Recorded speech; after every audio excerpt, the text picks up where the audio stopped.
Dustbin মানে আপোনালোকে গম পায় যে BPF বুলি সেই কোকৰাঝাৰ সমষ্টিত নায়ে, কিন্তু কিছুমান মানুহে যোনে সাম্প্ৰদায়িক ভাল পায়, যোনে জাতি লৈ পেলাই ৰাজনীতি কৰিবলৈ ভাল পায়, তেখেতসকলে ভোট দিবলৈ জাগা পোৱা নাই। গতিকে তেখেতসকলৰ যোনটো ডাষ্টবিন, BPF যিহেতু আজিৰ দিনত ডাষ্টবিন, সেই ডাষ্টবিনত ভোটকেইটা পৰিছে আৰু বেলেগ একো নাই। ইয়াত BTCত আৰু BPF আৰু নাই। আপোনালোকক আজি আমি ক'ব পাৰোঁ যে অহা যোনটো BTC ইলেকশ্যন, এই BTC ইলেকশ্যন তেখেতসকলে 40টা মাজত এটাও সমষ্টি নিজিকে। অলপ আগতে কৈছোঁ আমি NDA হৈ খেলাৰ আমাৰ বহুত ইচ্ছা, আৰু অসমৰ মুখ্যমন্ত্ৰী ডাঙৰীয়াই কৈছে যে আমি আগন্তুক দিনতো আমি লোকসভাই হওক বা আমি বিধানসভাই হওক বা কাউন্সিল ইলেকশ্যনেই হওক, আমি একেলগে আমি বিৰোধীৰ লগত যুঁজ দিম বুলি তেখেতে আমাক কথা দিছে, আৰু আমি সেনে মততে কাম কৰি আছোঁ। আৰু বিশেষ কৰি এইদিনাখন যে আমি জয়যুক্ত হোৱা আমাৰ অসমৰ মুখ্যমন্ত্ৰী ডাঙৰীয়াই যে আমাৰ এই কোকৰাঝাৰ সমষ্টিৰ যি এটা নতুন এটা পৰিৱৰ্তন আমাক দিলে, আমি তেখেতক আপোনালোকৰ মিডিয়াৰ থ্ৰুৱেদি ধন্যবাদ জ্ঞাপন কৰিছোঁ। কাৰণ এই অঞ্চলত 10 বছৰ ধৰি আমাৰ এটা সাম্প্ৰদায়িক ধৰণৰ এটা পৰিৱেশ, এটা বড়ো অবড়োৰ মাজত এটা সংঘাত এটা সৃষ্টি কৰা এটা দলে ইয়াত আমাক চলাই আছিলে। গতিকে এইটো আঁতৰাই আজি ইয়াত আমি বিচৰাৰ দৰে, সকলো সমাজে বিচৰাৰ দৰে আজি আমি ইয়াতে UPPL আৰু NDA আমি জয়ন্ত বসুমতাৰী ডাঙৰীয়াক জয়যুক্ত কৰিবলৈ সক্ষম হ'লোঁ। গতিকে সমগ্ৰ বিটিআৰবাসী ৰাইজক ধন্যবাদ জ্ঞাপন কৰিছোঁ।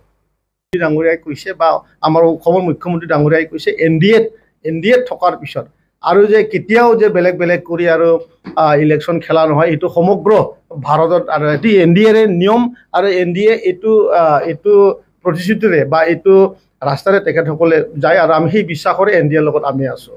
গতিকে অনাগত যোনটো ইলেকশ্যন হ'বলৈ আহি আছে, তাৰ আমি NDA হৈয়ে কোকৰাঝাৰ সমষ্টিটো আমি ফাইট কৰিম আৰু কি।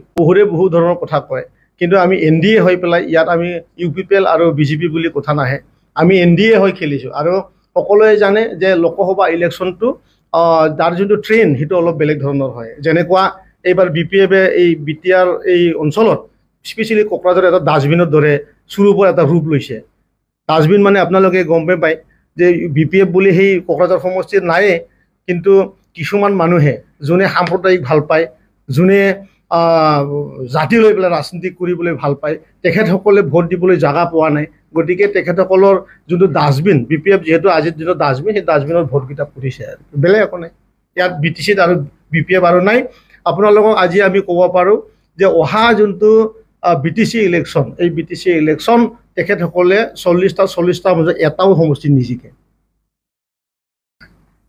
অকলে খেলাৰ কথাই নাই, যেতিয়ালৈ আমি এতিয়া NDA হৈ আছোঁ। NDA অলপ আগতে কৈছোঁ আমি NDA হৈ খেলাৰ আমাৰ বহুত ইচ্ছা, আৰু অসমৰ মুখ্যমন্ত্ৰী ডাঙৰীয়াই কৈছে যে আমি আগন্তুক দিনতো আমি লোকসভাই হওক বা আমি বিধানসভাই হওক বা কাউন্সিল ইলেকশ্যনেই হওক, আমি একেলগে আমি বিৰোধীৰ লগত যুঁজ দিম বুলি তেখেতে আমাক কথা দিছে, আৰু আমি সেনে মততে কাম কৰি আছোঁ সকলোৱে। BPF-ৰ সকলো ভোটবিলাক ডাষ্টবিনৰ ভোট। ডাষ্টবিন, এই ডাষ্টবিনৰ অৰ্থটো আপোনালোকে ওলাই ল'ব। ডাষ্টবিনৰ কোনে ভোট পেলাব পাৰে সেই কথাটো আমাৰ বিটিআৰবাসী ৰাইজে জানে।